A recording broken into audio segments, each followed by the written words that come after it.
দেখছেন আজরাইল করে খালি জমি কিল তোর দিছে। তোর আজরাইল কবে গিয়াতে জিশানে ভুল কইছে, আসলে তোর গন্ডার মতো দেয়। ও মা গো, আজরাইল থেকে আমার রক্ষা কর আল্লাহ, আজরাইল আজরাইল আজরাইল। বাকি আমারই নিয়ে আজরাইল কইলো। তুই কয় মায়েরা ভালোবাসস আর কয় মায়েরা তোর মন ভাঙে বেটা? হ্যাঁ হায় হায় রে বন্ধুরে, হায় হায় রে বন্ধুরে, আমার জীবনটা শেষ রে বন্ধুরে। কিরে বন্ধু তোর কি হয়েছে আমার জানা না বন্ধু, আমি কেমনে বাঁচু, আমি কেমনে টিকে থাকবো এই দুনিয়াতে? আমার জীবন সব ধ্বংস হয়ে গেছে রে বন্ধু। আরে বেটা কি হয়েছে কবি তো না কইলে আমি কেমনে বুঝুম? আরে বন্ধুরে, জানোস না কি হয়েছে? তোরে কেমনে বুঝামু? কস না তুই আমারে। হায় হায় রে বন্ধু, আর ওটা ক না কইলে আমি কেমনে বুঝুম? ঘটনাটা হন কি হয়েছে বন্ধু?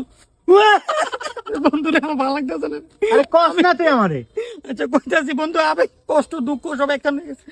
বিষয় হয়েছে বন্ধু যে আমি যে মেয়ের লগে ফেম করতে রে বন্ধু রে, কি হইলো আমার? কইতি না তুই আমারে না কইলে আলার ফুতলা তোর কি হয়েছে তুই কবি না আমার লগে না কইয়া খালি কান্দস ভেবে ভেবে করে আমি না কইলে কেমনে বুঝুম বেটা? আরে বেটা তোকে কইছি দিশা না লগে চলিস না, ওই বেটা একটা মেন্টাল বেটা মাথা খারাপ বেটা, বেশি কথা কয় কে জানি কোন মেয়ে সেকা মেকা দিছে আমার লগে কান্দুন শুরু করছে, খালি বের বের করে কান চাপা বেড়া দিছে থাবর মানে কানতে কানতে গেছে দেখ গিয়া দেখ বিশ মিশ কিছু খাইনি, যা ভাই যা যা তোরা একটু যা। তুই জানস না যে জিশান পাগলা ডেবের আর মারো না দরকার আছে ওটা ধর বেড়া, তুই যা করছিস। এই রুবেল আইসি না, আয় আয় দে দূর বেড়া, তুই বলনার পাশে ডিল মারছস বেড়া। আয় তো দেহি যায় কি অবস্থা, যা আমরা যাইতে দেখ। আজ যা আমি কচু গাছ, তুই সাক্ষী। মানুষ যদি কয় কচু গাছে ফাঁসি দাম ওরুম নাকি কম দুঃখে কয়, তুই আমার জীবনে আমারে তুই আমার জীবনে আমার রক্ষা দিয়ে দিবি। আজ যা আবার